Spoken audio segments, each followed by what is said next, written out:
Jide,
Babani, I recognize you and I welcome you. Kábíyèsí Olúwakosa Akomola. I recognize you, sir. His lovely wife is also here. And ladies and gentlemen, I am talking about Olori Francis Meshioye, President of the Manufacturer Association of Nigeria, the Olori Oluwo Worldwide of Reformed Ogbonye Fraternity, ROA. I recognize you, and I would like to ROF, sorry. He's also here. He's our chairman. And before I proceed, I'd like to give the mic to the chairman. I don't know if I should bring the mic over to you or I'll call you out. I don't have the powers. Equally, the chairman of Economic Club and all dignitaries from Economic Club, ESCO, and distinguished members of the Premier Club and the Club who are here present. I welcome all distinguished ladies and gentlemen here present, the royalties, the men of God, the elites. I welcome you on behalf of Prince Ademola Adetokunbo, Oyi Adebanjo, for being here to celebrate his 60th birthday. Can we have just a few minutes? I won't bore you with my speech. Hello? Hello? Otherwise, you turn me to a mini pastor. You don't want me to mimic our man of God who left the one in option. I know you've enjoyed your evening to an extent, and you enjoy it more. By the grace of God, this time next year, all of us will be here in Jesus' name. Okay, that's good. Thank you very much. Let me congratulate our brother, friend, Adetokunbo Adebanjo. I don't know whether he's around. He's within here. I would like it to be around. Oh, thank you very much. Thank you. Please come around. Don't worry. You won't stand for a very long time. Mine is going to be a short speech. I can time myself. I can say 5 minutes. But I will just say one of few things. Like I said, it is not to really say much about you. I'm not giving you a toast. I just want to make one of two things. And what I will take will be a bit I know of and a bit of what Pastor Balogun Oladele spoke about. This gentleman, I knew about 10 years about ago, not too long. I want to be factual about it. He was in the ministry, he was serving, finance, then later education. But he has lived, he's an unassuming person. The one thing you find about him that despite being unassuming, the reality is always, you will see it today. Ṣé ọmọ bàbá wa bọ̀? Wọ́n ní kò sí bá ṣe máa rí ọmọ bá tí kí ni o? Please give a round of applause. That's, you can see, he always appeared distinguished, unique, clean. Olori ẹ má bínú, at least I'm not a woman. We are one of people who protect you, even in Abuja. I can tell you one thing. I was in Abuja one day. It was about 8:30. I just said, okay, how will I be? And I had some free time. Let me send a message to him. I give me a call. I was Roland. If he was busy doing other business, he won't be able to call. He said, you're right. I will come right away, sir. Yeah, there was 20, 30 minutes. You know, when mine are in the other room, it's only easy for them to leave. So he was not in the other room. He was on his own. So he came. Please, a round of applause for him.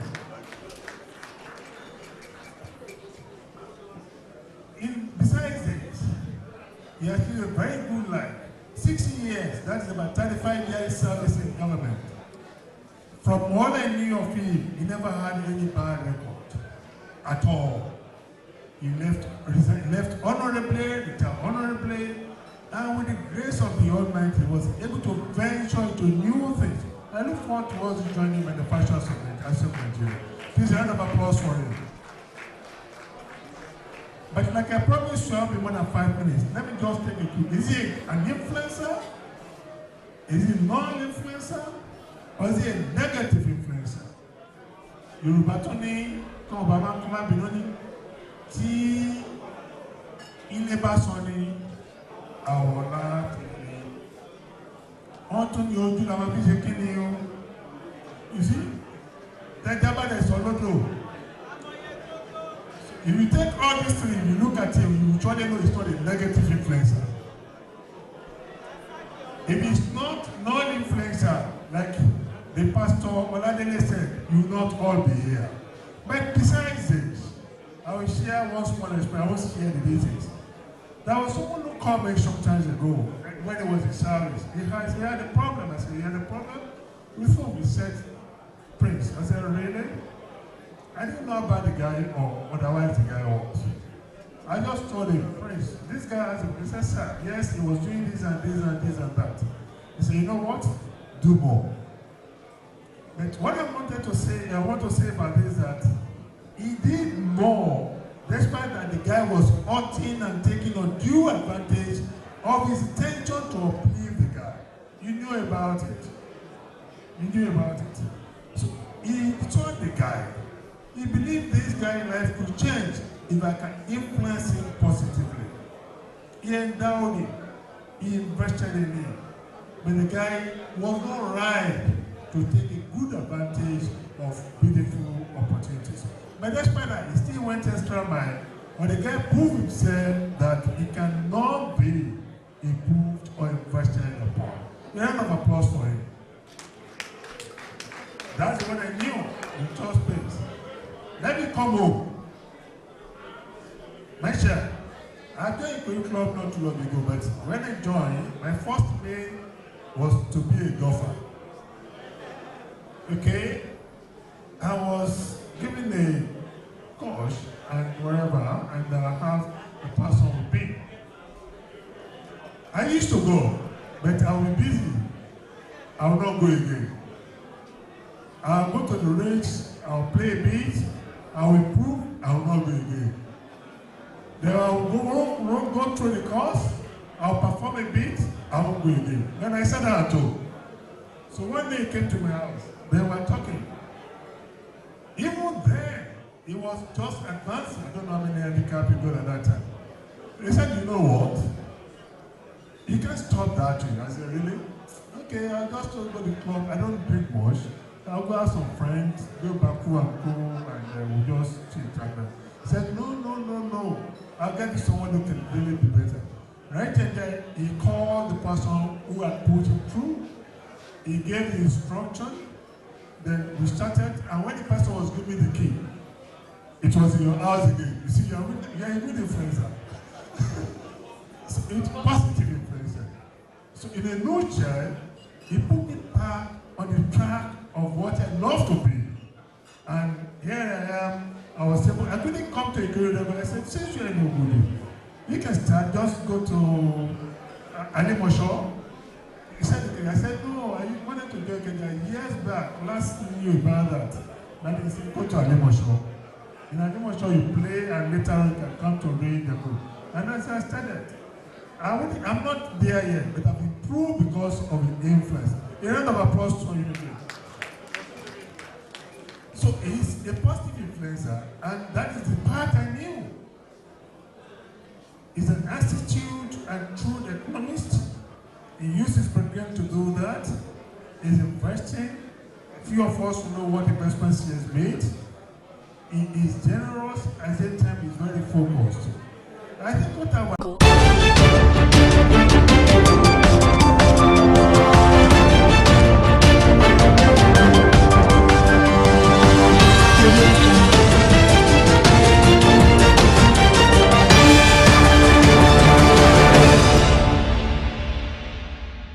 Thank you for joining us again on the News Hour on Biscon Television. I'm Stella Opara. We'll begin with our top stories. On the national scene, federal government's ban on certificates affects 15,000 Nigerian students, says NANS Benin Republic. NSIPA coordinator Sheo gets bail, meets interrogators daily. In business news, most marketers can't afford petrol trucks, says Ipman. On the foreign scene, Iran leader vows harsh response to deadly bombings that killed over 80. And in the weather sport, Shaibu mourns ex-Golden Eagles coach Broderick Imaswai. Now the news in full. The federal government has once again promised to deliver the uncompleted section of the Abuja-Kaduna road before the end of the year. Newsman reports that the government has made promises on several occasions to complete the project since December 20, 2018, when the contract was awarded. In October 2022, the former Minister of State, Works and Housing, Umar El Yaqub, said work on the Kaduna-Abuja Highway and Zaria-Kano Road would be completed in early 2023 to reduce negative effects on road users. But speaking in a meeting with all directors of the ministry on Thursday in Abuja, the Minister of Works, David Umahi, assured that the ministry is ready to conquer all contractual obstacles and ensure delivery of the project for the benefit of Nigerians before the end of 2024. According to the former Ebonyi State Governor, the contractors have requested a review of the price of 1.3 billion naira to finance the project. The reconstruction of the Abuja-Kaduna-Zaria-Kano Expressway, currently handled by Julius Berger, is funded under the Presidential Development Fund initiatives and is divided into 3 sections. Now, the National Association of Nigerian Students, NANS, Benin Republic, has called for leniency over the ban on validation of degree certificates from the country and Togo, saying 15,000 Nigerian students are in Benin. A reporter detailed how he bagged a degree under 2 months from a university in the Benin Republic and even enrolled in the National Youth Service Corps for the 2nd time. In the wake of the development, the federal government banned the validation of degree certificates from the countries. But on Thursday, the NANS president of Benin Republic, Ugochukwu Favor, said the government should consider legitimately admitted students. According to him, the government should step up efforts to probe the matter and punish those involved in the saga. But he said NANS in the Benin Republic has constituted a committee to probe the matter, expressing confidence that the reports of its findings will be vital in curbing future occurrences. While the accreditation and evaluation of degree certificate from the Benin Republic and Togo were affected by the initial ban, the minister said the move would be extended to other African countries. Away from that, the embattled National Coordinator and Chief Executive Officer of the National Social Investment Program Agency, Halima Shehu, who was arrested in connection with an alleged 44 billion naira money laundering, has been released by the Economic and Financial Crimes Commission on bail. Newsman reported that Shehu was released on Wednesday night and had been mandated to report at the EFCC headquarters every day while the investigation continued. Confirming her release from EFCC custody to Newsman, the spokesperson for the EFCC, Dele Oyewale, said Shehu has been mandated to meet with EFCC interrogators every day as investigation continues.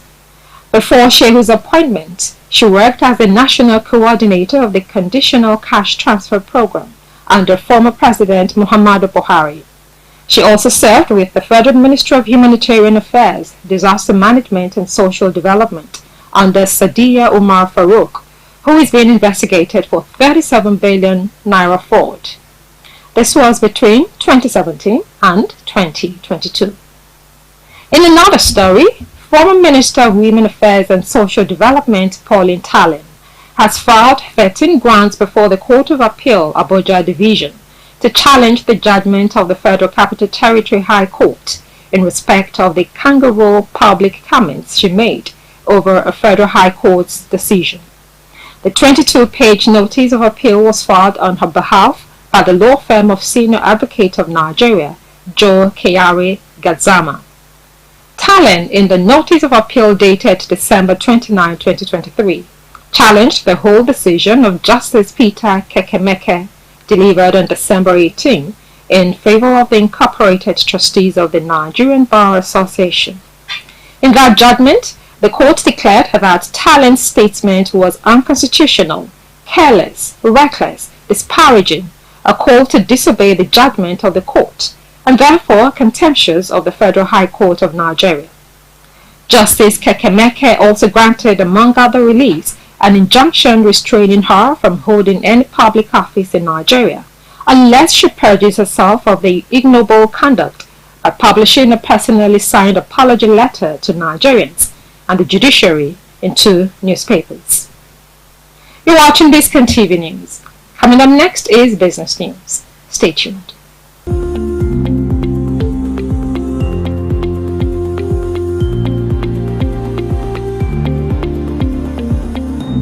Welcome back. Now to business news. The Independent Petroleum Marketers Association of Nigeria has said that its members cannot afford to purchase 45,000 litres of petrol due to the removal of fuel subsidy by President Bola Tinubu. In an interview with newsmen, a national ex-official of IPMAN and former chairman of the association in Ogun State, Surajuddin Bada, disclosed that oil marketers currently contribute money to buy 45,000 litres of petrol and share among themselves. He attributed the inability of individual marketers to purchase a truck of petrol to the removal of subsidy on the petrol.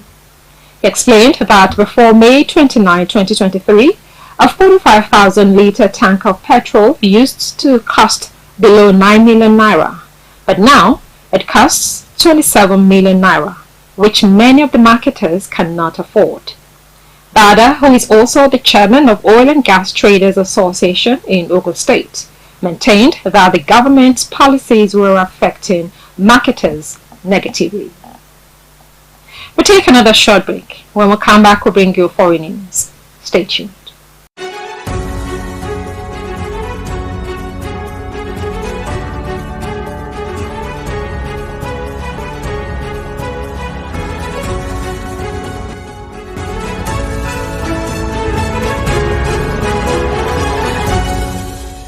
Welcome back to Biscon TV News. Now to foreign news.